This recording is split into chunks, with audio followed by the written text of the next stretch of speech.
All right. Hey, everybody. Welcome back to the Prosperous Nonprofit. I am very excited to be here today with Kelly Dumas. Kelly, welcome. Thank you. So, we had the privilege of meeting each other earlier this year with the Oshai Financial Workshop series Yes. that we did together, and so I'm just really excited to dig in a little bit more into your work and your background and chat with you today. So, Yes. tell me a little bit about your journey as a nonprofit leader. What did it look like? How did you get to where you are now? And then, of course, tell us a little bit about what you do now. Yes. Ooh, now, Stephanie, that's a big question. I don't know how much time you have, but I'll summarize it a bit because I've been in the field and nonprofit leadership for since '02.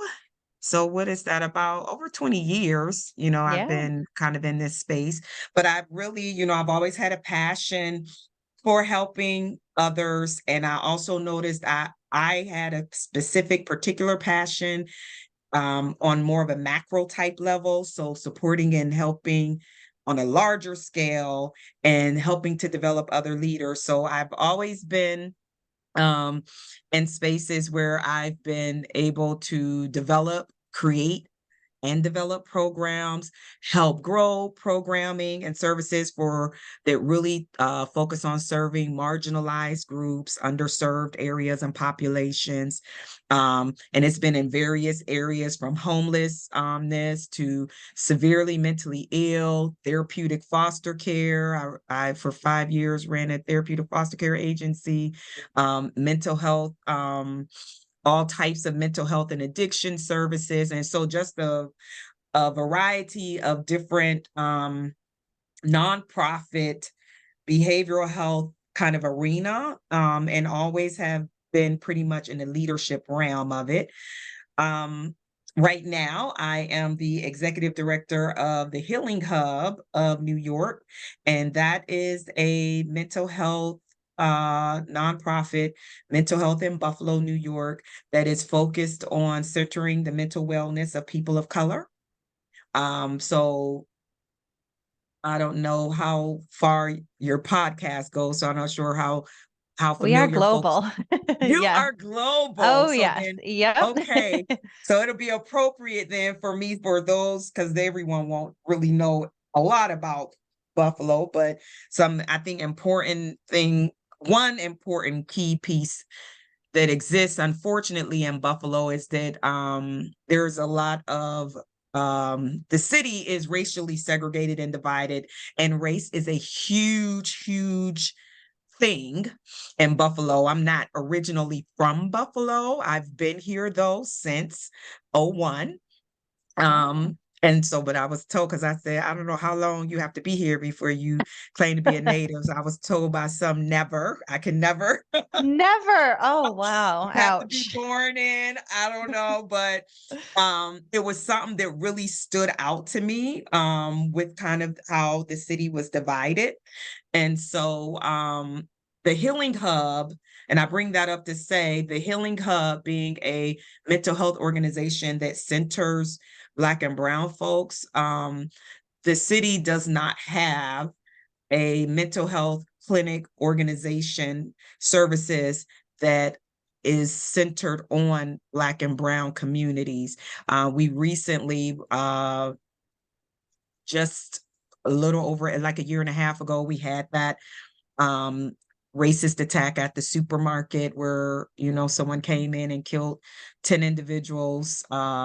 Just he was targeting Black folks. But unfortunately, we were able to have something like that happen because of what helped him be successful, I think, and that is the way the city is divided. So you can actually Mhm. go to places and pockets where the east side is considered the Black side of town. So when that happened, there was a huge cry and need for clinicians of color to kind of come in and support, like from the trauma, and people were very traumatized and mentally distressed from it, and specifically Black clinicians, because this was a target on the Black community. And we really had a hard time meeting that need locally. And so with the Healing Hub, it's been in existence since 2020. But I just stepped in January of this year. Prior to me stepping in, and the founder of the organization, Kelly Whitfield, wonderful woman. She's not a clinician. She's more of a peer, a person with lived experience who had a heart and passion for helping and created the entity. But she wanted to take it to the next level. So she had engaged me multiple times before I said yes.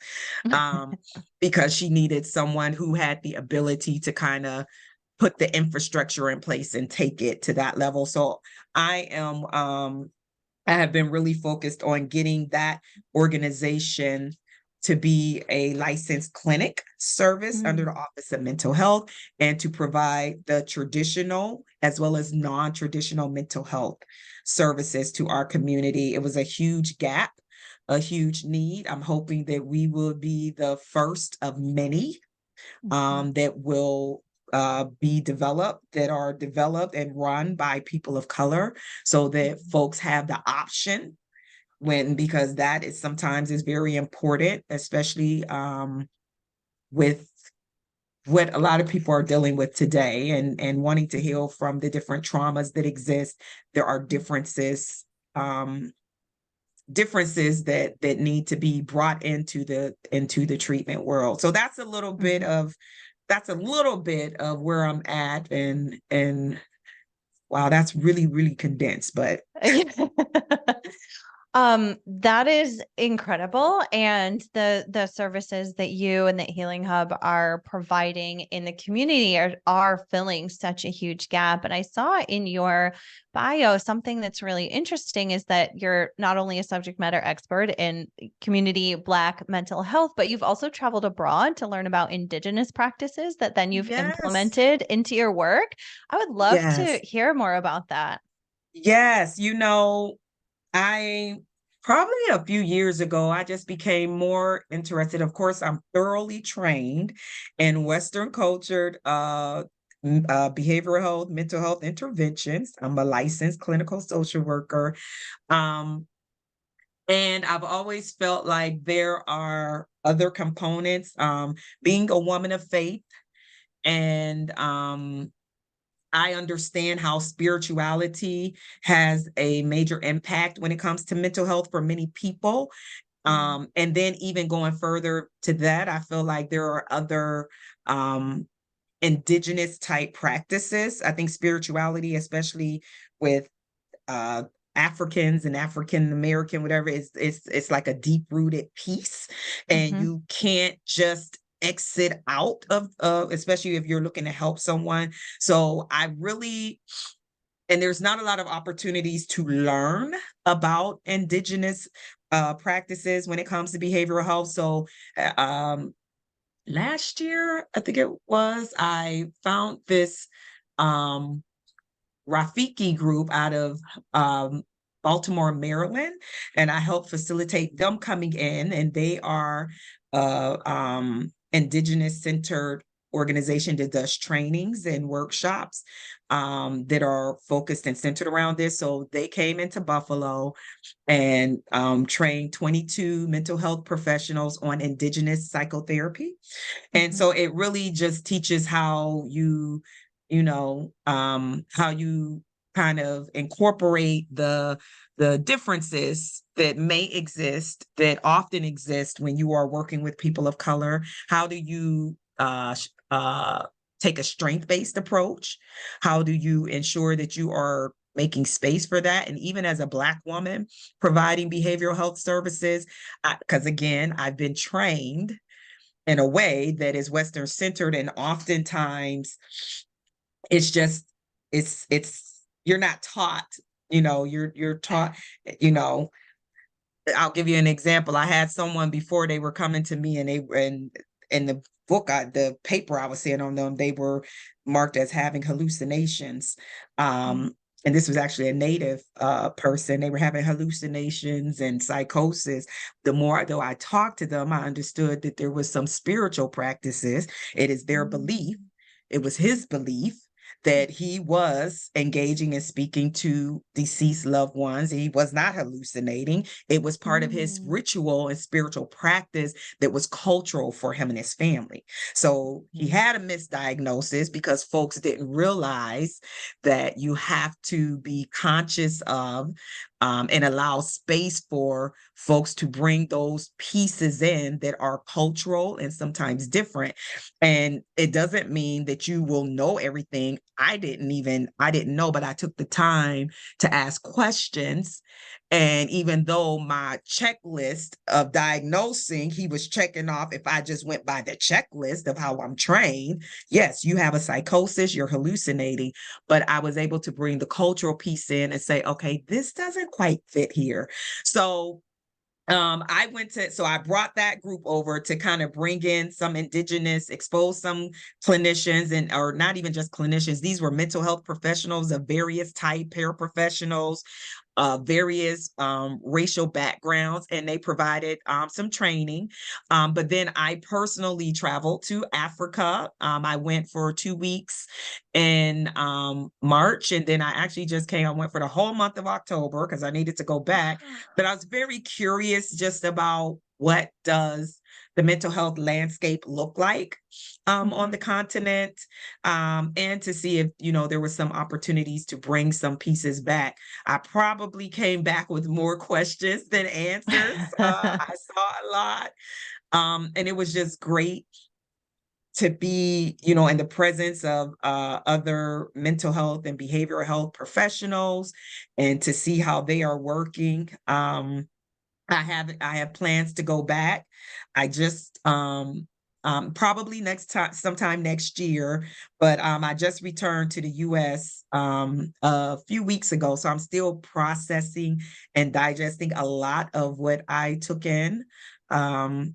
One of the big things I did see is there's still a ton of stigma there.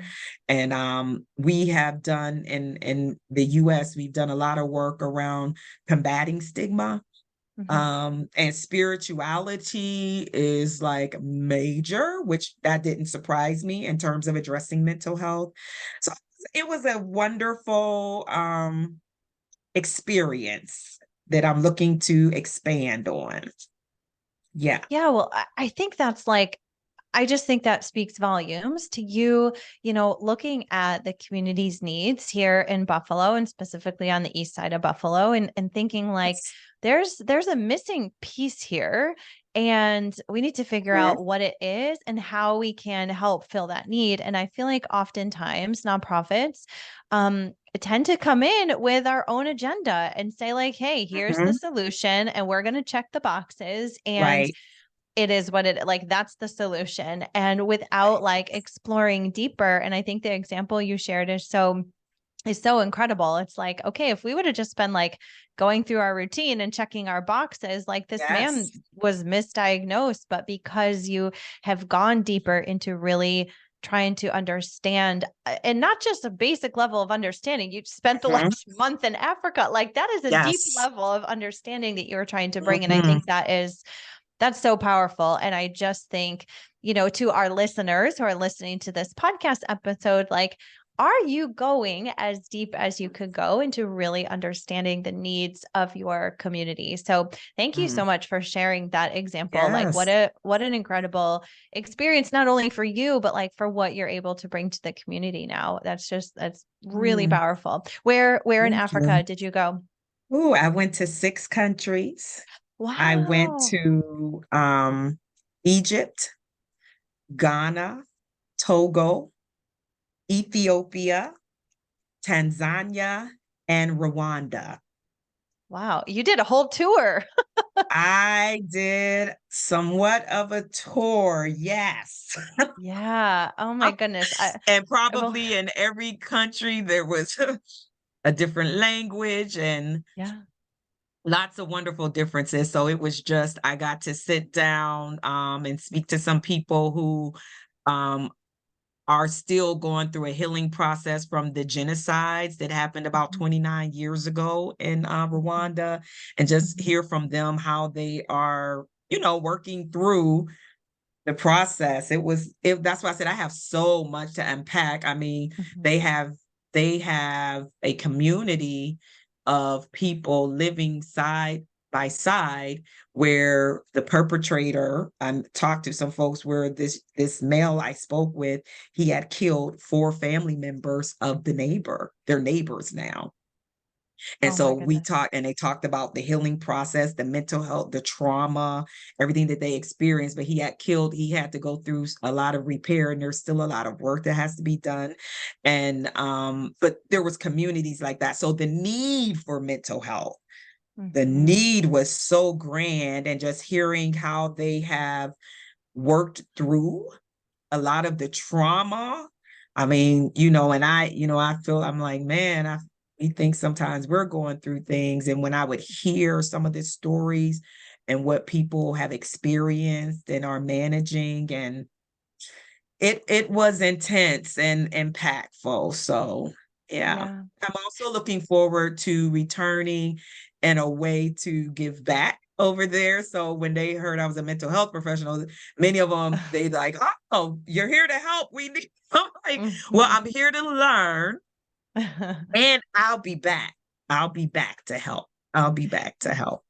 That's what I was gonna ask. I would just imagine that I've done some significant travel as well, and like every experience is just it's so impactful. And so I was gonna ask you, like, if you feel your purpose or your calling to, to do some of the work that you do now, but take it to those communities where you were learning from. So I was gonna ask you that question. Absolutely. I'm telling you, I Yeah. have, because as I mentioned, I'm being a woman of faith. Um, I'm very spiritual.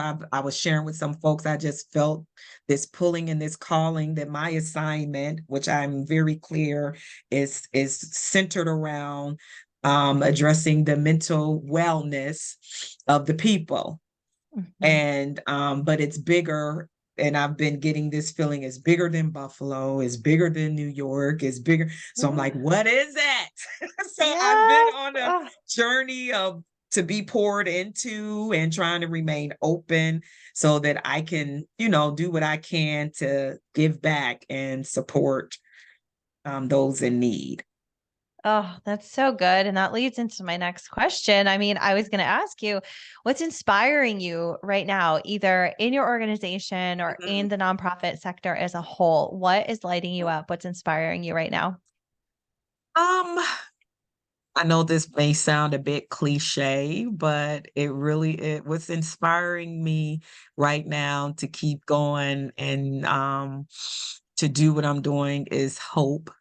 I believe that there are big needs. And again, I unapologetically have a strong interest in centering of my people, because of being marginalized, and also being a person who have, myself been in need of mental health services and have had challenges with finding a space where I can find someone who could understand and connect. And one Mhm. of the basic needs of all humans is we all want to be seen and understood. And so there's actually an intervention. The state of New York paid to have 200 folks trained in called Sawubona, and it means I see you. And it's Mm. indigenous. It's a healing group that is for folks who identify as being Black. So I got certified in that. But that's the basic. People want to be seen and understood. And so having had a challenge of getting to a space where I could feel like people could really see me in a way where, because if you can't see me or understand me or what I'm telling you, like you can't relate, you have no, it's hard for me, it's hard for me to feel like a connection that you can help me. So being able, I know that that can be addressed and changed. So what lights my fire and keeps me going is that hope. And I see those changes happening. I think it's going to be a process that's not going to change overnight, but I know there's a need for services that get it, that is able to bring that space into these various marginalized communities. And that keeps me going because I'm a person with, I've been blessed with my education, my credentials, my experience. I feel like I'm uniquely set up, especially where I'm living right now in Buffalo, New York. There's not a lot of folks who look like me, who have these letters, which are important in this country, that gives you the ability to do some of the things I can do with my license. So it gives me hope that, I'm able to do that, and I'm able to usher other folks along who are on the journey of being able to do that. And so I'm supporting those up and coming clinicians as well. So that gets me excited. I get frustrated. Nonprofit is nonprofit is not for the weak at heart. You gotta, there's rough days, but it keeps me going. Yeah. Well, we were talking before we started recording, and you've had a couple exciting grant wins recently. And I feel like that's Yes. always like that kind of helps you, like, okay, we can do this another day. We had this Yes. big win. All right, we can keep going. Yes. I think I heard from the beginning of my nonprofit experience, no money, no mission. True. So, It's so you know, true. no money, no mission. And so that's kind of where we're at. It's like I have all this passion. I have folks who are, who are behind it and who are interested. I have people in need. But at the end of the day, as a nonprofit, we need money to make it happen. So, yeah. So true. So true. I know. And that's why, then my passion, as you know, is helping nonprofits then manage that money really well once it comes in so that we can do the most with it so that we can really have the impact. And so that is sort of the crossroads of where we connected. But Yes. I would love to just hear a little bit more about how you feel like knowing your numbers and really being able to understand your financials, how that has empowered you as a leader, how that maybe has helped the impact of your organization. But I'd love to hear a little bit about like, how do you feel about your numbers and how does that support you as a leader? How do I feel about my numbers? Even if it's a Oh, love hate, it can be love hate. I'm so disappointed with my numbers. But so I am really embarking on quite a journey with the Healing Hub. And it's really even though it's been in existence since 2020, the organization had not historically ever applied for any grant funding or any, there had been fundraisers that brought in a little funds, and there had been a couple very generous donors. And that's kind of how, and then the organization really thrives on volunteers, which has been awesome to have the volunteers. So, I was so excited when Oshai, I saw that notice that Oshai was offering this opportunity to take this workshop on finance with you, because as a nonprofit leader, like I said, even though I've been in this field for over 20 years, I have primarily been in spaces. I've been fortunate to be in spaces where I've had teams. So I've had a Mm. financial department and a financial team. And Yes. so while I had to meet with those individuals to articulate, programming and they had the numbers, and it's always been like that area. And so I'm in a bit of a different space now where, as the executive director of this kind of new grassroots getting this going, I'm wearing like all those hats. And it's a little intimidating. Um Mhm.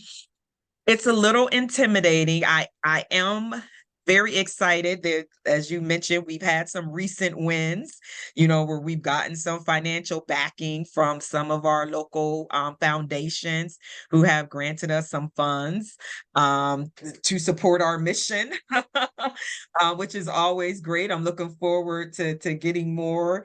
And so one of the pieces I've kind of been embarking on now is really exploring opportunities to have some assistance, like with the financial, like some financial consulting pieces. So I've been speaking with some folks, because one of the things that's most important, as you know, now that we have it, I want to make sure it's very well managed and all the T's are crossed and I's are dotted. And, so I from going through your workshop, one of the things we did almost immediately was get access to a QuickBooks Online. And so and I have a volunteer accountant who's very experienced, but they assisted with getting that set up. You supported us as well with getting that set up, because I was anticipating, in my mind, I was thinking, ooh, I just wrote several grants, and while we had well, I was sharing with you at that, we were down to about $1,000 in our account, but I knew I had all these pending grants, and I'm thinking, I kind of want to get prepared in case we get them. Yes. Yes. So not waiting to the last minute. I'm kind of glad I did, because then all of a sudden I got the notifications that we were successful. So it's great. I wish it was more. But I mean, you have to start somewhere. You have to start somewhere. So we have started. Yes. You know what? That's huge. That's a big step. The first step is always the biggest. And that's Yeah. like kind of what gets the momentum and the ball rolling, right? Yeah. And then it's Yes. momentum that carries you after that. So That's right. I love that. Yeah, I remember that call we had a few weeks ago and getting your Yes. QuickBooks set up. Y'all did a great job. And now I love the timing. I love that you're like, okay, we're going Yes. to be proactive and get our QuickBooks set up. And then it's like, grant, Yes. like this money is coming in the door. I love that, because now you don't have to, you can focus on implementing the grant and like doing what That's you set right. out to do and making the That's change in right. the community versus like, toiling over getting QuickBooks set up. Like nobody wants to do that. So Yes. I think that is fantastic. And I think your point about like working in larger organizations that have finance teams versus being the one person that's wearing all the hats is so common in the nonprofit Mhm. sector. I feel like, especially for small organizations, usually the leader, the executive director has like come up through the ranks. Maybe they used to be a program assistant and then they were Mhm. leading programs, or maybe they were Right. leading fundraising. And now all of a sudden they're responsible for the entire organization, all the Mhm. finances, and they're like, I have no idea what these numbers mean. Right. Right. So I've definitely seen that a lot. So I love that you were able to take the time and take the initiative to do this with us. I think it's awesome. And in your experience, you've got lots of experience in the nonprofit sector. What impact do you think that a strong financial management system and processes has on an organization and on its mission and on its impact? Because I'm sure you've seen organizations that have really strong financial management systems and others that like Absolutely. their numbers are a hot mess. Oh, yes. So what impact have you seen on those organizations that are really doing this well? Yes. Well, many, many impacts. So, when doing this well, what I've observed is, one, you have it really impacts internally the way you are able to when you have great financial management and great flow of diverse funding coming in, excuse me, you're able to provide compensation. So often in nonprofit world, people think it's like, most people get into this space. Most people, not all, but most get in because they have a passion for serving. No one really gets in thinking they're going to get rich, but we got to live. But if you're fortunate to work at a nonprofit where they've been managing and handling the numbers well, they're able to have the finances to pay living wage, appropriate Yes. funding to support staff that are doing the work. Yes. Also, when you're well managing the funds, it brings more funders in, because I mean, even with we were fortunate to get these. Like I said, you have to start someplace, but the question that many potential funders have is they want to know what your financial history has looked like. So when Yeah. you do it well and it's well managed, it really opens you up. And what I have seen oftentimes when that happens is you receive funding that's not even solicited, because when folks are looking to support a nonprofit that is well managed and has great processes in place and checks and balances, they want to invest. Many people want to invest in missions that resonate with them. Um, However, you want to make sure that it's going to be properly maintained and managed and is not going to be wasted. So I mean, I've seen it done very well, and it turned out to be a great result for both the folks working at the organization as well as the community that the organization is serving, because you're able to get more funding to do more services and do them well. Yeah. So true. It's almost like funders want to see that other funders, it's like Yep. peer pressure, but like in a good Yes. way, to see that other funders have supported. Oh, okay. Well, if this Yep. organization supports you and you've done a good Yes. job, okay, well, we'll give you some money too. And I think Mhm. your point about taking care of employees is so important. I can't tell you how many conversations I've had with nonprofit leaders who are like, I'm not paid a living wage. And it's really hard to manage the stress of not having enough money to literally feed my children, while Yes. also the incredible burden of doing the work that I'm doing, because oftentimes it Mhm. is very emotionally heavy and draining. And so, I mean, well taken care of people are able to serve at a higher level. We all know you can't pour from an empty cup, right? So being That's able right. to fill the That's cups right. of the team because you've got those strong financials is huge. And I just, Absolutely. yeah, I love that you are, actively working to build that organization in the Healing Hub. That's awesome. Well, the Thank one you. question I like to wrap up with, and maybe this ties Yes. into what we just talked about, is Mhm. what does a prosperous nonprofit look like to you? Yeah.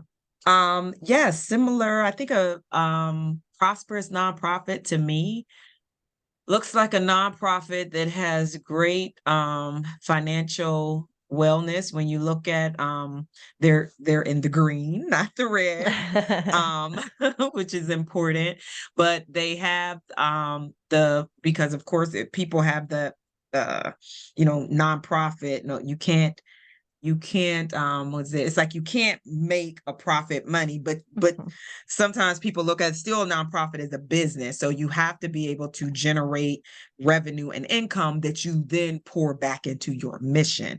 So Yes.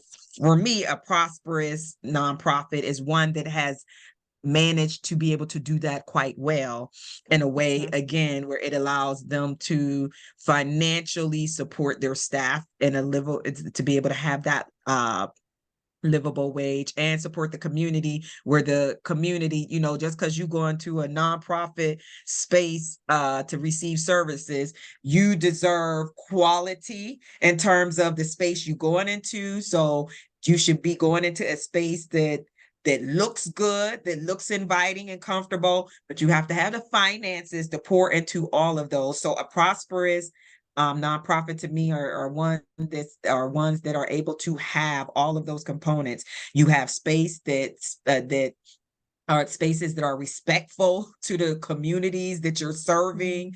Mhm. So people don't feel like they're, at the bottom coming in to get, Mhm. free handouts or whatever. You're able to provide services with dignity in the space. You're able to take care of those providing the services, and you're able to plan you have forecasted, you have the ability to forecast some of the needs that are and anticipate some of the needs and start planning for those components. So that, I'm hoping, and I'm sure the Healing Hub is on its way to getting there, to being prosperous. And it takes some time, and some commitment and hard work to do that. Mhm. Yeah. Yeah, beautiful, beautiful answer. Thank you so much. Yes. Clearly, I think you are well beyond just on your way there. I mean, you're just so intentional and thoughtful about the organization that you're building and the way that you're Thank serving you.